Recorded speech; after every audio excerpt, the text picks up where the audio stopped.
ಈ ದೇಶದಲ್ಲಿ ಪ್ರಶ್ನೆ ಮಾಡೋರು ಆಂಟಿ ನ್ಯಾಷನಲ್ಸ್ ತಪ್ಪು ಅಂತ ಒಪ್ಕೋತಾ ಇಲ್ವಲ್ಲ, ಅವರೆಲ್ಲ ದೇಶದ್ರೋಹಿಗಳು ಅಂತ ನಾವು ಕರಿತೀವಿ. ಸ್ಟೂಡೆಂಟ್ಸ್ ಯಾರು ನ್ಯಾಯ ಕೇಳಕ್ ಬರ್ತಿದ್ರು ಹುಡುಗರು ಅವ್ರ ಮೇಲೆ ಲಾಠಿ ಬೀಸಿರೋದು, ರಕ್ತ ಸುರಿಸಿರೋ ದೆಹಲಿ ರೋಡ್ಗಳ ಮೇಲೆ ಇದು ನಮಗ್ ಪೇನ್ ತಂದಿದೆ. ಸುಮಾರು ಆಂಟಿ ನ್ಯಾಷನಲ್ ಮೂವ್ಮೆಂಟ್ ಎಲ್ಲ ಮಿಕ್ಸ್ ಆಗಿ ಅಲ್ಲಿ ಫುಲ್ ಮಿಕ್ಸರ್ ಆಗೋಗಿದೆ. ಯಾರು ಏನು ಅಂತ ಏನು ಗೊತ್ತಿಲ್ಲ. ಇವೆಲ್ಲ ಆಗಿರೋದ್ರಿಂದ ಏಟುಗಳು ಬಿದ್ದಿದೆ. ಈ ನೀಟ್ ಪರೀಕ್ಷೆ ಬರೆದಂಥ ವಿದ್ಯಾರ್ಥಿಗಳಲ್ಲಿ ಸುಮಾರು ಒಂದು 28ರಿಂದ 37 ಒಳಗೆ ಆತ್ಮಹತ್ಯೆ ಮಾಡಿಕೊಂಡ್ರು. ಇದರ ಒಂದು ಜವಾಬ್ದಾರಿ ಯಾರು ತಗೊಳ್ತಾರೆ ಸರ್? ನೀವು NEET examination paper leak last 10 ವರ್ಷದಿಂದ ನಡೀತಾ ಇದೆ. ಒಂದು ನೆಟ್ಟಿಗೆ ಎಕ್ಸಾಮ್ ಮಾಡಕ್ ಆಗ್ತಾ ಇಲ್ಲ ಇವತ್ತು. ನೀಟ್ ಪರೀಕ್ಷೆಯಲ್ಲಿನ ಅಕ್ರಮಕ್ಕೆ ಸಂಬಂಧಪಟ್ಟ ಹಾಗೆ ಕೇಂದ್ರ ಸಚಿವರಾದಂತಹ ಧರ್ಮೇಂದ್ರ ಪ್ರಧಾನ್ ಅವರ ರಾಜೀನಾಮೆಗೆ ಒತ್ತಾಯಿಸಿ ಹಾಗೆ ವಿವಿಧ ಬೇಡಿಕೆಗಳನ್ನು ಈಡೇರಿಸುವಂತೆ ಆಗ್ರಹಿಸಿ ಕಳೆದ 18-20 ದಿನಗಳಿಂದ ಸೋನಂ ವಾಂಗ್ಚುಕ್ ಅವರು ಉಪವಾಸ ಸತ್ಯಾಗ್ರಹವನ್ನು ನಡೆಸ್ತಾ ಇದ್ರು. ಈ ಒಂದು ಉಪವಾಸ ಸತ್ಯಾಗ್ರಹಕ್ಕೆ ಕಾಕ್ರೋಚ್ ಜನತಾ ಪಾರ್ಟಿ ಬೆಂಬಲವನ್ನು ವ್ಯಕ್ತಪಡಿಸಿತು. ಆದರೆ 21ನೇ ದಿನದಲ್ಲಿ ಸೋನಂ ವಾಂಗ್ಚುಕ್ ಅವರು ಈ ಒಂದು ಪ್ರತಿಭಟನೆಗೆ ಸಂಬಂಧಪಟ್ಟ ಹಾಗೆ ಮುಂದುವರಿದ ಭಾಗವಾಗಿ ಸಂಸತ್ ಚಲೋ ಪ್ರತಿಭಟನೆ ನಡೆಸುವಂತೆ ಕರೆ ನೀಡಿದರು. ಈ ಒಂದು ಸಂಸತ್ ಚಲೋ ಪ್ರತಿಭಟನೆ ಆರಂಭವಾಗ್ತಾ ಇದ್ದಾಗೆ ಪೊಲೀಸರು ಹಾಗೂ ಆ ಒಂದು ಪ್ರತಿಭಟನಾಕಾರರ ನಡುವೆ ಒಂದು ರೀತಿಯಂತಹ ವಾತಾವರಣ ಉದ್ವಿಗ್ನಗೊಂಡು ಈ ಒಂದು ಶಾಂತಿಯುತವಾದಂತಹ ಪ್ರತಿಭಟನೆ ತೀವ್ರ ಸ್ವರೂಪವನ್ನು ಪಡೆದುಕೊಳ್ಳುತ್ತೆ. ಆ ಹಂತದಲ್ಲಿ ಪೊಲೀಸರು ಲಾಠಿ ಚಾರ್ಜ್ ಕೂಡ ಮಾಡುವಂತಹ ಪರಿಸ್ಥಿತಿ ನಿರ್ಮಾಣವಾಗಿತ್ತು. ಅನೇಕ ವಿದ್ಯಾರ್ಥಿಗಳು ಈ ಒಂದು ಘಟನೆಯಿಂದ ಗಾಯಗೊಂಡಿದ್ರೆ ಅತ್ತ ಪೊಲೀಸರಿಗೂ ಕೂಡ ಕೆಲವೊಂದಷ್ಟು ಜನರಿಗೆ ಗಾಯವಾಗಿದೆ ಅನ್ನುವಂತಹ ಮಾಹಿತಿ ಹೊರಬರ್ತಾ ಇದೆ. ಈ ಒಂದು ವಿಚಾರಕ್ಕೆ ಸಂಬಂಧಪಟ್ಟ ಹಾಗೆ ಸಾರ್ವಜನಿಕರ ಅಭಿಪ್ರಾಯ ಏನಿದೆ ಅನ್ನೋದನ್ನು ಸ್ವತಃ ಇಲ್ಲೊಂದಷ್ಟು ಜನ ವಿದ್ಯಾರ್ಥಿಗಳು ಹಾಗೂ ಸಾರ್ವಜನಿಕರಿದ್ದಾರೆ, ಅವರನ್ನು ಮಾತಾಡ್ತಾ ಹೋಗೋಣ ಬನ್ನಿ.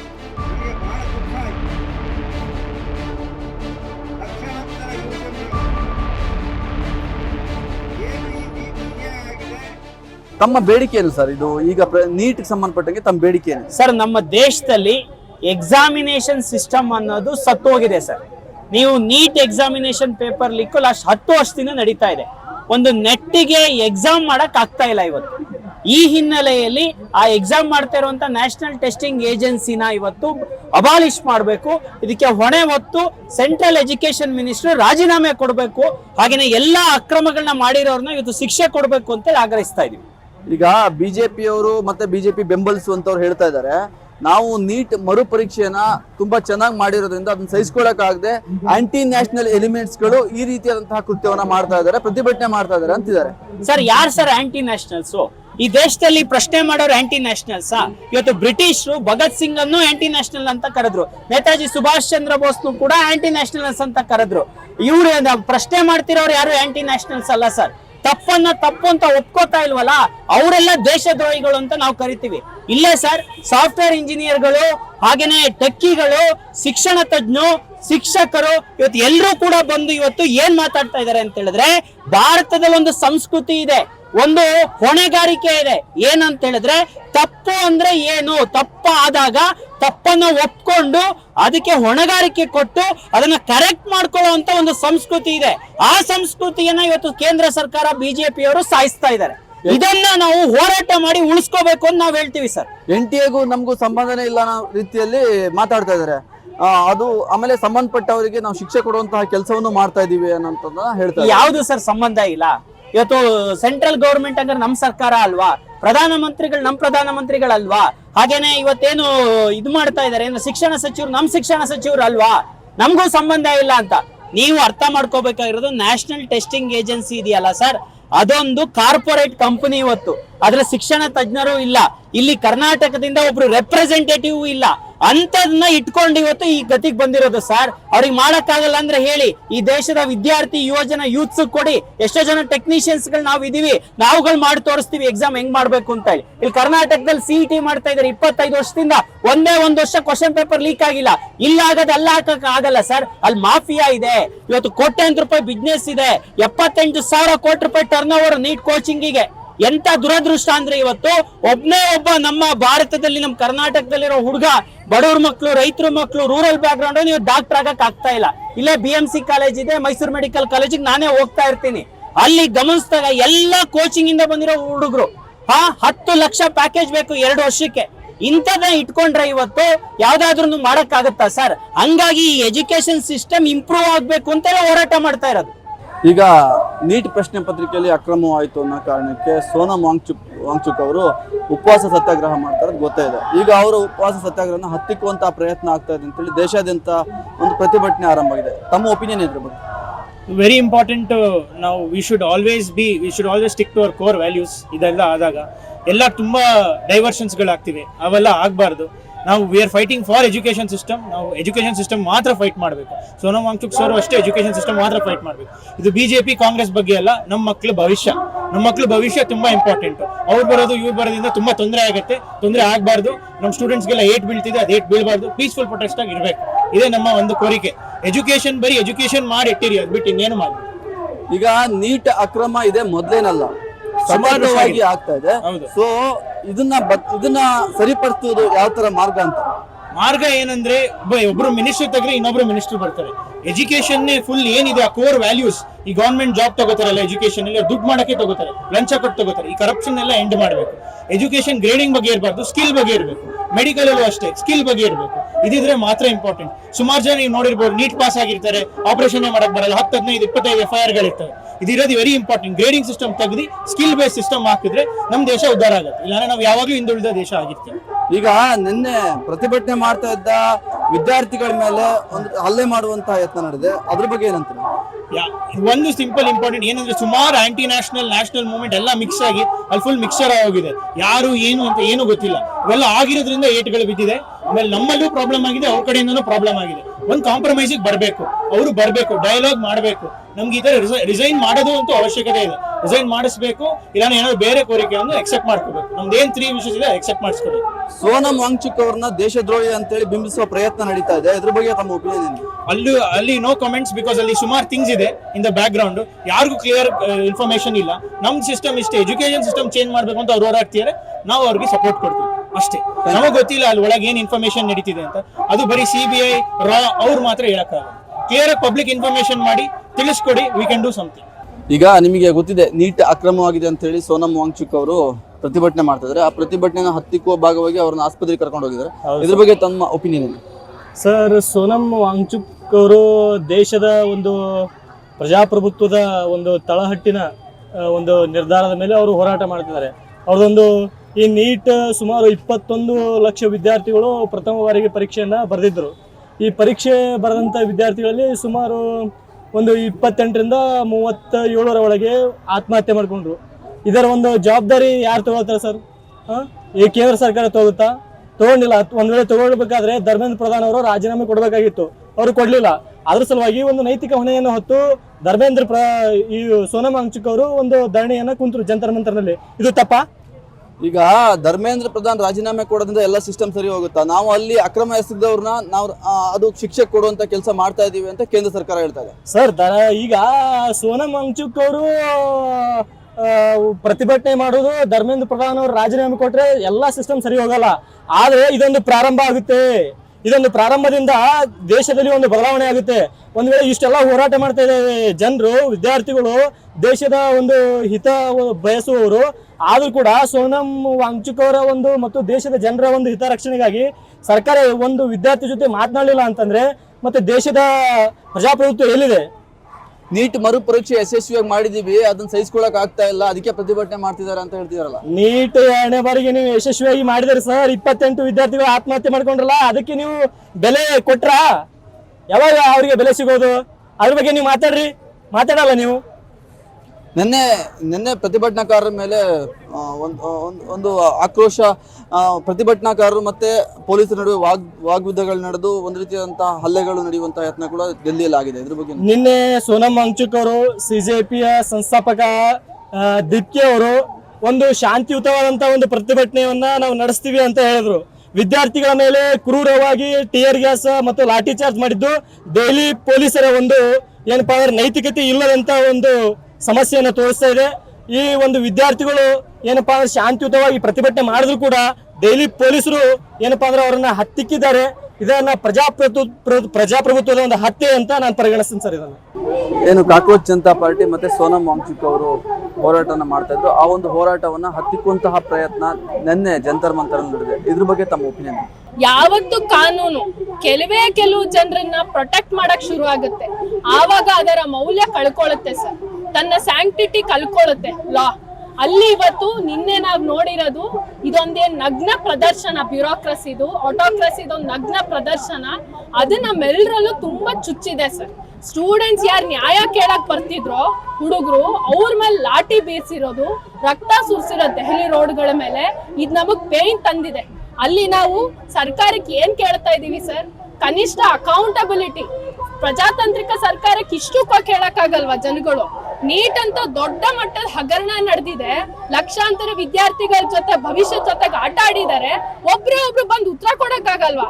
ಅಷ್ಟು ದಿನ ಜಂತರ್ ಮಂತರ್ ನಡೀತಾ ಇದೆ ಪ್ರೊಟೆಸ್ಟ್, ದಿನ ಆದ್ಮೇಲೆ ದಿನ ಕಳೀತಾ ಇದೆ. ಸೋನಂ ವಾಂಗ್ಚುಕ್ ಅವ್ರು ಫಾಸ್ಟ್ ಅಲ್ಲಿ ಇದ್ದಾರೆ, ಅದು ಕಂಟಿನ್ಯೂ ಆಗ್ತಾ ಇದೆ. ಆದ್ರೆ ಒಬ್ರು ಕೂಡ ಅಧಿಕಾರದಲ್ಲಿರೋರು, ಸರ್ಕಾರದವರು ಬಂದು ಹೌದು ತಪ್ಪು ನಡೆದಿದೆ, ಸರಿಪಡಿಸ್ತೀವಿ, ಒಬ್ಬನಾದ್ರೂ ಜೈಲ್ಗೆ ಹಾಕ್ತಿವಿ ಅದ್ ಹೇಳೋಷ್ಟು ಇಲ್ಲ ಅಂದ್ರೆ ಅವ್ರಿಗೆ ಎಷ್ಟರ ಮಟ್ಟಿಗೆ ಸರ್ಕಾರ ಅತ್ಯಂತ ದಮನಕಾರಿಯಾಗಿದೆ, ಫ್ಯಾಸಿಸ್ಟಿಕ್ ಆಗಿದೆ sir.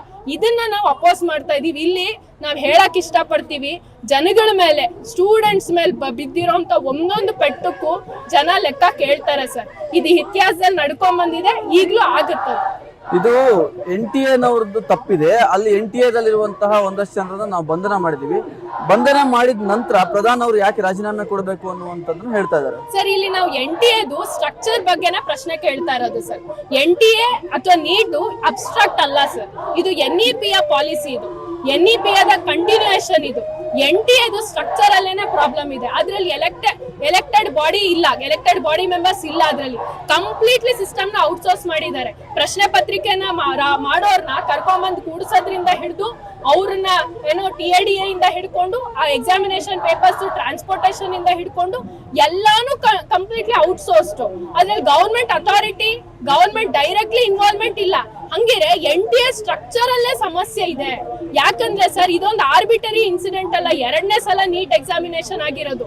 Last year NEET PG ನಲ್ಲಿ ಪ್ರಾಬ್ಲಮ್ ಆಯ್ತು, ನೆಟ್ ಎಕ್ಸಾಮ್ ನಲ್ಲಿ ಪ್ರಾಬ್ಲಮ್ ಆಯ್ತು ಸರ್. ಇದು ಯಾಕಿಷ್ಟು ಸಿಟ್ಟು ಬರ್ತಿದೆ ಅಂದ್ರೆ ಜನಗಳಲ್ಲಿ, ಲಕ್ಷಾಂತರ ಜನ middle class, lower middle class ಜನ ಎಲ್ಲ ಆಸೆ ಹೃದಯದಲ್ಲಿ ಇಟ್ಕೊಂಡು ಕೂತ್ಕೊಳ್ಳೋದೇನೆ ನಾಳೆ ನಮ್ಮ ಮಗು ಏನೋ ಒಂದು ಒಳ್ಳೆ ಜಾಬ್ ತಗೊಂಡು ಚೆನ್ನಾಗಿ ಭವಿಷ್ಯ ರೂಪಿಸ್ಕೋತಾರೆ ಅಂತ ಲಕ್ಷಾಂತರ ರೂಪಾಯಿ ಸುರಿತಾರೆ ಸರ್ ಕೋಚಿಂಗ್ಗೆ, ಲಕ್ಷಾಂತರ ರೂಪಾಯಿ ಸುರಿತಾರೆ ಶಿಕ್ಷಣ ಕೊಡೋದಿಕ್ಕೆ. ಪ್ರೈವೇಟ್ ಮಾಫಿಯಾಗಳ ಹೋಗಿ ಬಲಿಗೆ ಬಿದ್ದಿದೀವಿ ನಾವ್ ಇವಾಗ ಆಲ್ರೆಡಿ. ಹೋಗಿ ಸರ್ಕಾರಿ ಸಂಸ್ಥೆಗಳನ್ನ ಇದೇ ಸರ್ಕಾರಗಳು ಸರ್ವನಾಶ ಮಾಡಿ ಅದನ್ನ ಮಣ್ಣಾಕ್ತಾ ಇದ್ದಾರೆ. ಇಲ್ಲಿ ನಾವು ಹೋಗ್ತಿರ್ಬೇಕಾದ್ರೆ ಈಗ ಇಷ್ಟು ದೊಡ್ಡ ಹಗರಣ ನಡೆದು 30 ಜನ ಮಕ್ಕಳು ಸುಯಿಸೈಡ್ ಮಾಡ್ಕೊಂಡ್ರು ಕೂಡ ಎಜುಕೇಶನ್ ಮಿನಿಸ್ಟರ್ ಆದಂತವ್ರು ಪ್ರಜಾತಾಂತ್ರಿಕ ದೇಶದ್ದು ಬಂದ್ ಮಾತಾಡಕ್ಕಾಗಲ್ವಾ? ಹೌದ್, ನಾನ್ ಜವಾಬ್ದಾರಿ ತಗೋತೀನಿ ಅಂತ ಹೇಳಕ್ಕಾಗಲ್ವಾ? ಇಷ್ಟು ಕನಿಷ್ಠ ಜವಾಬ್ದಾರಿ ತಗೊಳಲ್ಲ ಅಂತಂದ್ರೆ ಹೆಂಗೆ ಪ್ರಜಾತಂತ್ರ ಅಂತ ಕರೆಯೋದು ಇದನ್ನ? ಓಕೆ, ಈಗ ನೀಟ್ಗೆ ಸಂಬಂಧಪಟ್ಟ ಹಾಗೆ ನಿನ್ನೆ ಸಂಸತ್ತೊಳಗೆ ಚರ್ಚೆ ಮಾಡಬೇಕು ಅಂತ ಹೇಳಿ ಅಪೋಸಿಷನ್ ಪಾರ್ಟಿಗಳು ಕೇಳಿದ್ದಾರೆ. ಆದ್ರೆ ಅದಕ್ಕೂ ಕೂಡ ಅವಕಾಶನ ಮಾಡ್ಕೊಡ್ತಾ ಇಲ್ಲ, ಮತ್ತೆ ಅವರು ಕೂಡ ಬಂದು ಮಾತಾಡ್ತಾ ಇಲ್ಲ. ಸರ್ ಏನ್ ಗೊತ್ತಾ ಸರ್, ನಮ್ಮ ಮಿನಿಸ್ಟರ್ಗಳು ಯಾರೆಲ್ಲ ಬಿಜೆಪಿ ಸರ್ಕಾರದಲ್ಲಿ ಇದ್ದಾರೆ ಅವ್ರಿಗೆ ಪ್ರಶ್ನೆಗೆ ಉತ್ತರ ಕೊಡಕ್ ಬರಲ್ಲ ಸರ್. ಅವ್ರಿಗೆ ಏನಿದ್ರು ಕಮೆಂಟ್ ಪಾಸ್ ಮಾಡಕ್ ಬರುತ್ತೆ. ಅವ್ರಿಗೆ ಪ್ರಶ್ನೆ ಉತ್ತರ ಕೊಡೋ ಅಷ್ಟು ಡೆಮೋಕ್ರಸಿ ಅವ್ರ ಹೃದಯದಲ್ಲಿ ಇದೆಯಾ, ಅದೇ ಬೇಸಿಕ್ ಪ್ರಶ್ನೆ ಕೇಳ್ಬೇಕು ಸರ್. ಅದಕ್ಕೆ ಅವ್ರು ಪಾರ್ಲಿಮೆಂಟ್ ಅಲ್ಲೂ ಮಾತಾಡಕ್ ಬಿಡಲ್ಲ, ರೋಡ್ ಮೇಲೆ ಮಾತಾಡ್ತೀವ, ರೋಡ್ ಮೇಲೆ ಬಂದ್ರೆ ಲಾಠಿ ತಗೊಂಡ್ ಬರ್ತಾರ ಅವ್ರು. ಓಕೆ, ಇದು ಸೋನಂ ವಾಂಗ್ಚುಕ್ ಅವರು ಮತ್ತೆ ಕಾಕ್ರೋಚ್ ಜನತಾ ಪಾರ್ಟಿ, ಇದು ಟೋಟಲ್ ಆಗಿ ಒಂದು ಆಂಟಿ ನ್ಯಾಷನಲ್ ಎಲಿಮೆಂಟ್ಸ್. ಇವ್ರನ್ನ ತುಂಬಾ ಸೀರಿಯಸ್ ಆಗಿ ತಗೋಬೇಕು ಅಂತ ಅನಿಸ್ತಾ ಇಲ್ಲ ಅನ್ನುವಂತ ವಾತಾವರಣ. ಅಲ್ಲ, ಒಂದ್ ಹೇಳಕ್ ಇಷ್ಟಪಡ್ತೀವಿ, ಈ ಹೋರಾಟ ಸರ್ ಸೋನಂ ವಾಂಗ್ಚುಕ್ ಅವ್ರ ಲೀಡರ್ಶಿಪ್ ಅಲ್ಲಿ ಶುರು ಆಗಿದೆ ನಿಜ, CJP ಮೂಲಕ ಇದು ಗೇರಪ್ಪ ಆಯ್ತು ನಿಜ, ಆದ್ರೆ ಇವರಿಂದಾನೇ ಶುರು ಆಗಿಲ್ಲ ಸರ್. NEP ನ ಫೈಟ್ ಮಾಡ್ತಾ ಇವೆ, ಅಪೋಸ್ ಮಾಡ್ತಾ ಇದೀವಿ. 2020 ಇಂದ AIDSO ವಿದ್ಯಾರ್ಥಿ ಸಂಘಟನೆ, ಎಡ ಸಂಘಟನೆಗಳು, ವಿದ್ಯಾರ್ಥಿ ಸಂಘಟನೆಗಳು 2019 ಡ್ರಾಫ್ಟ್ ಬಂತು NEPದು. ಆ ಡ್ರಾಫ್ಟ್ ಇಂದ ಹಿಡ್ಕೊಂಡು ನಾವು ಪ್ರೊಟೆಸ್ಟ್ ಮಾಡ್ತಾ ಇದೀವಿ, ಬೀದಿಗೆ ಬರ್ತಾ ಇದೀವಿ. ಆ ಡ್ರಾಫ್ಟ್ ಇಂದ ಹಿಡ್ಕೊಂಡು ಅವ್ರ ಪಾಲಿಸಿನ ಆಕ್ಟ್ ಆಗಿ ಮಾಡಿದ್ಮೇಲೆ, ಪಾಲಿಸಿ ತಂದ ಮೇಲೆ ಅಲ್ಲೂ ಫೈಟ್ ಗಳು ನಡೀತಾ ಇದೆ.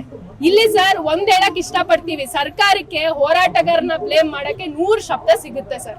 ಬ್ಲೇಮ್ ಮಾಡ್ತಾನೆ ಇರ್ಲಿ, ಆದ್ರೆ ಜನ ಇದಕ್ಕೆ ಉತ್ತರ ಕೊಡ್ತಾರೆ. ಯಾರ್ ಆಂಟಿ ನ್ಯಾಷನಲ್, ಯಾರ್ ನ್ಯಾಷನಲ್, ಯಾರ್ ಹೃದಯದಲ್ಲಿ ನಿಜವಾಗ್ಲೂ ಭಗತ್ ಸಿಂಗ್ ಇದಾರೆ, ಯಾರ್ ಹೃದಯದಲ್ಲಿ ನಿಜವಾಗ್ಲೂ ನೇತಾಜಿ ಇದಾರೆ. ನೇತಾಜಿ ಭಗತ್ ಸಿಂಗ್ ನ ಹೃದಯದಲ್ಲಿ ಇಟ್ಕೊಂಡಿರೋ ಯೂತ್ಸ್ ಇನ್ಜಸ್ಟಿಸ್ ನ ಸುಮ್ನೆ ಬಿಡಲ್ಲ ಸರ್. ಇನ್ಜಸ್ಟಿಸ್ ಗೆ ಪ್ರತಿ ಉತ್ತರ ಕೊಡ್ತಾನೆ ಹೋಗ್ತಾರೆ. ಇತಿಹಾಸದಲ್ಲೂ ಹಂಗೆ ಆಗಿರೋದು. ಈ ಮೋದಿ ಅವರು ಹೇಳ್ತಾರೆ ಇದೇ ಯೂತ್ಸ್ ವೋಟ್ ಇಟ್ಕೊಂಡು ನಾನು ಗೆದ್ದು ಬರ್ತಾ ಇದ್ದೀನಿ ಮತ್ತೆ ಗೆಲ್ತೀನಿ ಅನ್ನುವಂತಹ ಸರ್ ಕಾನ್ಸೆಪ್ಟ್ ವೋಟ್ ಏನಾಗಿದೆ, ಎಲೆಕ್ಷನ್ ಕಮಿಷನ್ ಏನಾಗಿದೆ, ಇದನ್ನ ನಾವೇನ್ ಹೊಸದಾಗಿ ಹೇಳೋ ಅವಶ್ಯಕತೆ ಇಲ್ಲ ಸರ್. ಇಡೀ ದೇಶದ ಜನರಿಗೇನೆ ಗೊತ್ತಾಗಿದೆ. ಇರೋಂತ ಅಲ್ಪ ಸ್ವಲ್ಪ ಭರವಸೆನೂ ಕೂಡ ಬಿಜೆಪಿ ಕಳೆದಾಕೋತಾ ಇದೆ. ಕನಿಷ್ಠ ಏನು ಸ್ಟೂಡೆಂಟ್ಸ್ ಯೂತ್ಸ್ ಇವ್ರು ಯಾರು ನಾಳೆ ಭವಿಷ್ಯ, ದೇಶದ ಭವಿಷ್ಯ, ಅವ್ರದ್ದು ಕಾನ್ಫಿಡೆನ್ಸ್ ಕಳ್ಕೊಂಡ ಮೇಲೆ ಸರ್ ಇಲ್ಲಿ ಒಂದು ಸರ್ಕಾರ ನೆನ್ಪಿಟ್ಕೋಬೇಕು ಸರ್. ಅವರು ಪೊಲೀಸ್ನ ಕಳಿಸಿ, ಲಾಠಿನ ಕಳಿಸಿ ದಮನ ಮಾಡ್ಬೋದು, ಒಂದಿನ ಪ್ರೊಟೆಸ್ಟ್ ನ ಆಂಗರ್ ನ ತಗ್ಗಿಸಿ ಇಡ್ಬೋದು. ಆದ್ರೆ ಒಂದ್ ಅರ್ಥ ಮಾಡ್ಕೋಬೇಕು ಸರ್, ಆ ಆಂಗರ್ ನ ಇವ್ರು ದಪ್ಪದಷ್ಟು, ಒತ್ತಡ ಮಾಡ್ದಷ್ಟು ಅದು ಪುಟಿದೆ ಹೇಳುತ್ತೆ ಸರ್. ಸರ್ ಇವತ್ತು ಪ್ರಶ್ನೆ ಮಾಡೋರ್ನೆಲ್ಲ ಆಂಟಿ ನ್ಯಾಷನಲ್ ಅಂತ ಹೇಳ್ತಾರೆ, ದೇಶದ್ರೋಹಿಗಳಂತ ಹೇಳ್ತಾರೆ. ರಿನೌಂಡ್ ಸೈಂಟಿಸ್ಟ್ ಸೋನಮ್ ವಾಂಗ್ಚುಕ್ ಅವ್ರನ್ನೂ ದೇಶದ್ರೋಹಿ ಅಂತಾನೆ ಹೇಳ್ತಾರೆ ಸರ್. ಸೊ ಇದನ್ನ ನಮ್ಗೆ ಏನ್ ಗೊತ್ತಾಗತ್ತೆ, ಈ ಸಿಸ್ಟಮ್ ಅಲ್ಲಾಗ್ಲಿ ಈ ದೇಶದಲ್ಲಾಗ್ಲಿ ಪ್ರಶ್ನೆ ಎತ್ತೋರೆಲ್ಲ ಆಂಟಿ ನ್ಯಾಷನಲ್ಸೇ, ಕ್ವೆಶ್ಚನ್ ಮಾಡೋರು, ಅನ್ಯಾಯ ಸಹಿಸ್ಕೊಳ್ದೆ ಇರೋರೆಲ್ಲ ಆಂಟಿ ನ್ಯಾಷನಲ್ಸ್ ಸರ್. ಕರೀತಾರಂದ್ರೆ ಕರೀಲಿ ಸರ್ ಆಂಟಿ ನ್ಯಾಷನಲ್ಸ್ ಅಂತ. ನಾವ್ ಈ ಹೋರಾಟನಂತೂ ಬಿಡಲ್ಲ, ಕೈ ಬಿಡಲ್ಲ. ನಮ್ಮ ಡಿಮ್ಯಾಂಡ್ಗಳೇನಿದೆ ಅದನ್ನ ನೆರವೇರಿಸೋ ತನಕ NTA ರದ್ದಾಗ್ಬೇಕು, ಪ್ರಧಾನ್ ರಿಸೈನ್ ಮಾಡ್ಬೇಕು, ಮತ್ತೆ ಈ ಕ್ಷಣ ಅಕೌಂಟಬಿಲಿಟಿ ತಗೋಬೇಕು, ಜವಾಬ್ದಾರಿ ತಗೋಬೇಕು. ಅಟ್ಲೀಸ್ಟ್ ನೈತಿಕವಾಗಿ ಏನ್ ಕೊಂದ್ಕೊಂಡ್ಬಿಟ್ಟಿದ್ದಾರೆ, ಮನಸ್ಸಾಕ್ಷಿನೇ ಕೊಂದ್ಕೊಂಡ್ಬಿಟ್ಟಿದ್ದಾರೆ, ನೈತಿಕವಾಗಿ ಜವಾಬ್ದಾರಿ ತಗೊಳ್ಳೋ ತನಕ ಈ ಪ್ರತಿಭಟನೆ ಮುಂದುವರಿಯುತ್ತೆ ಸರ್. ನಿನ್ನೆ ಡೆಲ್ಲಿಯ ಜಂತರ್ ಮಂತರ್ನಲ್ಲಿ ನಡೀತಾ ಇದ್ದಂತಹ ಪ್ರತಿಭಟನೆ ಏಕಾಏಕಿ ಉದ್ವಿಗ್ನಗೊಂಡಿದೆ. ವಿದ್ಯಾರ್ಥಿಗಳ ಮೇಲೆ ಹಲ್ಲೆ ಆಗಿದೆ, ಪೊಲೀಸರ ಮೇಲೆ ಹಲ್ಲೆ ಆಗಿದೆ. ಇದ್ರ ಬಗ್ಗೆ ತಮ್ಮ ಒಪಿನಿಯನ್? ಅದೇ ಸರ್, ಇವಾಗ ನಾವು ಪ್ರಶ್ನೆ ಮಾಡ್ತಾ ಇದೀವಿ ಅಂತ ಹೇಳಿದ್ರೆ ನಮ್ಗೆ ಉತ್ತರ ಏನ್ ಕೊಡ್ತಾ ಮಾತಾಡಲ್ಲ ಸರ್. ಅವ್ರು ಬಂದು ಲಾಠಿಯಿಂದ ಮಾತಾಡ್ತಾರೆ, ಟಿಯರ್ ಗ್ಯಾಸ್ ಹಾಕಿ ಮಾತಾಡ್ತಾರೆ. ಅಂದ್ರೆ ಬೇಸಿಕಲಿ ನೀನು ಸುಮ್ನೆ ಇರು, ಅನ್ಯಾಯ ಮಾಡ್ತೀರಾ ನೀನ್ ನೋಡ್ಕೊಂಡು ನಿನ್ಪಡಾಗಿರು, ಇಲ್ಲ ನೋಡಕ್ಕೆ ಹೋಗ್ಬೇಡ ಅಂತ ಹೇಳಿ ನಿನ್ನೆ ಜಂತರ್ ಮಂತರಲ್ಲಿ ಆ ತರ ಹೊಡೆದಿದ್ದಾರೆ, ವಿದ್ಯಾರ್ಥಿಗಳನ್ನ ಚದುರಿಸಿದ್ದಾರೆ. ಹುಡುಗ ಹುಡುಗಿ ಅಂತ ನೋಡಿಲ್ಲ, ಏನ್ ಪೊಲೀಸರು ಬ್ಯಾಡ್ಜ್ಗಳನ್ನೂ ಹಾಕೊಂಡ್ ಬರ್ದೆ ಎಲ್ಲೆಲ್ಲಿಂದನೋ ಬಂದು ಹೊಡೆಯಕ್ ಶುರು ಮಾಡಿದ್ದಾರೆ. ಇದು ನಾವು ಖಂಡಿಸ್ತೀವಿ ಸರ್. ಇದನ್ನ ಪ್ರತಿಭಟನಾಕಾರರು ಪೊಲೀಸರ ಮೇಲೆ ಕಲ್ಲು ತೂರಾಟ ಮಾಡಿದ್ದಾರೆ ಅಂತ ಹೇಳ್ತಿದ್ದಾರೆ ಸರ್. ಹಂಗಂತ ತಗೊಂಡ್ರೆ ಪೊಲೀಸರು ಕೂಡ ನಾವೇನು ದಾಳಿನೇ ಮಾಡಿಲ್ಲ ಅಂತ ಹೇಳ್ತಾ ಇದಾರೆ ಸರ್. ಬಂದು ಅವರಿಗೆ ಇಂಟರ್ವ್ಯೂ ಮಾಡಿದ್ರೆ ಅವ್ರು ಹೇಳ್ತಾರೆ, ಇಲ್ಲ ಅದೇನೋ ನಾನು ಬಿದೋಗಕ್ ಹೋದ್ರು, ಅದನ್ನ ಸೇವ್ ಮಾಡಕ್ ಹೋದೆ ನಾನು, ನಾವ್ ಈ ತರ ಎಲ್ಲ ಹೊಡೆದೇ ಇಲ್ಲ ಅಂತ. ಮತ್ ವಿಡಿಯೋ ಪ್ರೂಫ್ಸ್ ಇದೆಲ್ಲ ಅದಕ್ಕೇನಂತೀರಾ ಅಂತ ಹೇಳಿದ್ರೆ ನೋ ಪೊಲಿಟಿಕಲ್ ಕ್ವಶನ್ಸ್ ಪ್ಲೀಸ್ ಅಂತ ಹೇಳಿ ಹೋಗ್ತಾರೆ ಸರ್. ಈಗ ಸಂಸತ್ತಲ್ಲಿ ಅಧಿವೇಶನ ಆರಂಭ ಆಗ್ತಾ ಇದೆ, ಅಲ್ಲಿ ಕೂಡ ನೀಟ್ ಬಗ್ಗೆ ಮಾತಾಡ್ಲಿಕ್ಕೆ, ನೀಟ್ ಅಕ್ರಮವಾಗಿದೆ ಇದ್ರ ಬಗ್ಗೆ ಮಾತಾಡ್ಲಿಕ್ಕೆ ಅವಕಾಶ ಕೇಳಿದ್ರೆ ಸ್ಪೀಕರ್ ಕೊಡ್ತಾ ಇಲ್ಲ. ಸೊ ಇದ್ರ ಬಗ್ಗೆ ಒಪಿನಿಯನ್ ಸರ್? ಎಲ್ಲೂ ಕೊಡ್ತಾ ಇಲ್ಲ ಸರ್. ಏನು ಅಟ್ಲೀಸ್ಟ್ ಅವರು ಪಾರ್ಲಿಮೆಂಟ್ ಅಲ್ಲಿ ಇದು ಒಂದು ಟಾಪಿಕ್ ಆಗಿ ಕನ್ಸಿಡರ್ ಮಾಡಿದಿದ್ರೆ ಹೆಚ್ಚು ಸರ್. ಯಾಕಂದ್ರೆ ಇಡೀ ದೇಶ ಹತ್ಕೊಂಡು ಉರಿತಾ ಇದ್ರು ಕೂಡ ಏನ್ ಮಾಡ್ಕೊಂಡು ಹೋಗ್ಬೇಕು ಅದನ್ನೇ ಮಾಡ್ಕೊಂಡು ಹೋಗ್ತಾ ಇದಾರೆ ಸರ್. ಸೊ ಇದು ಏನು ನಮ್ಮ PM ಅವ್ರು ಇರ್ಬೋದು, ಅಥವಾ ಯೂನಿಯನ್ ಎಜುಕೇಶನ್ ಮಿನಿಸ್ಟರ್ ಇರ್ಬೋದು, ಅಥವಾ ಅಲ್ಲಿ ಕೂತಿರೋ MP ಗಳಲ್ಲಿ ಯಾರು ವಾಯ್ಸ್ ಏನ್ ರೈಸ್ ಮಾಡ್ತಾ ಇಲ್ಲ, ಅದು ಎಲ್ಲಾ ಕಡೆ ಈ ತೀವ್ರ ಆಕ್ರೋಶಕ್ಕೆ ಎಡೆ ಮಾಡ್ಕೊಡ್ತಾ ಇದೆ ಸರ್. ನಿನ್ನೆ ನಡ್ಡಾ ಅವರು ಕಾಕ್ರೋಚ್ ಜನತಾ ಪಾರ್ಟಿಯ 2 ಜನ ಸದಸ್ಯರನ್ನ ಮೀಟ್ ಮಾಡಿದ್ದಾರೆ. ಸೊ ಅಂದ್ರೆ ಎಲ್ಲೋ ನಿಮ್ಮ ಇದಕ್ಕೆ ಸ್ಪಂದಿಸ್ತಾ ಇದೆಯಾ ಸರ್ಕಾರ ಅಂತ, ಕೊನೆಗೆ ಎಚ್ಚೆತ್ಕೊಳ್ತಾ ಇದಾರ ಅಂತ? ಸರ್ ಫೈನಲಿ ಎಚ್ಚೆತ್ಕೊಂಡ್ರೆ ನಮಗೂ ಖುಷಿ ಸರ್. ಯಾಕಂತ ಹೇಳಿದ್ರೆ ಬಂದು ಒಬ್ರು ಮೀಟ್ ಮಾಡೋದ್ರಿಂದ ಅಥವಾ ಏನೋ ಚೆನ್ನಾಗಿದೆ ಪ್ರೊಟೆಸ್ಟ್ ಅಂತ ನೋಡ್ಕೊಂಡು ಹೋಗೋದ್ರಿಂದ ಬದಲಾವಣೆ ಬರಲ್ಲ ಸರ್. ಏನಿದೆ ಇಲ್ಲಿ ನಡೀತಾ ಇದೆ ಅದನ್ನ ತಗೊಂಡ್ ಹೋಗ್ಬೇಕು ಸರ್ ಪಾರ್ಲಿಮೆಂಟ್ಗೆ. ಅಲ್ಲಿ ಬೇರೆ ಇದ್ರ ಬಗ್ಗೆ ಎಲ್ಲ ಚರ್ಚೆಗಳು ಮಾಡ್ತಾ ಕೂತಿರ್ತಾರೆ, ಬಟ್ ಇದಕ್ಕೆ ಸಮಯ ಇರಲ್ಲ ಸರ್. ಏನ್ ಇಡೀ ದೇಶ ಕೇಳ್ತಾ ಇದೆ, ಇದನ್ನ ನಾವು ಕೇಳ್ತಾ ಇದೀವಿ ಸರ್. ಎಲ್ಲ ಒಂದ್ ಕಡೆ ಈ ಸ್ಟೂಡೆಂಟ್ಸ್ ಪ್ರತಿಭಟನೆ ಸೀರಿಯಸ್ ತಗೊಂಡಿಲ್ವಾ ಸರ್ಕಾರ? ಖಂಡಿತ ತಗೊಂಡಿಲ್ಲ ಸರ್.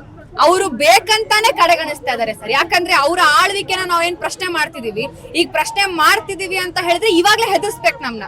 ಹೆದರ್ಸಿಲ್ಲ ಅಂದ್ರೆ ನಮ್ ನೆಕ್ಸ್ಟ್ ಬರೋ ಸ್ಟೂಡೆಂಟ್ಸ್ ಕೂಡ ಪ್ರಶ್ನೆ ಮಾಡ್ತಾರೆ. ಸೊ ಅದನ್ನ ಹತ್ತಿಕ್ಬೇಕು ಅಂತಾನೆ ಇದು ಒಂಥರ ಸ್ಟ್ರಾಟಜಿಕಲಿ ಸ್ಟೂಡೆಂಟ್ಸ್ ನ ಹತ್ತಿಕ್ಕೋ ಅಂತ ಕೆಲಸ ಮಾಡ್ತಾ ಇದೆ ಸೆಂಟ್ರಲ್ ಗವರ್ಮೆಂಟ್. ಸೊ ನೋಡಿದ್ರಲ್ಲ ವೀಕ್ಷಕರೇ, ನೀಟ್ ಪರೀಕ್ಷೆಯಲ್ಲಿ ನಡೆದಂತಹ ಅಕ್ರಮಕ್ಕೆ ಸಂಬಂಧಪಟ್ಟ ಹಾಗೆ ಸೋನಮ್ ವಾಂಗ್ಚುಕ್ ಅವರು ನಡೆಸ್ತಾ ಇರುವಂತಹ ಹೋರಾಟ ನ್ಯಾಯಸಮ್ಮತವಾಗಿದೆ.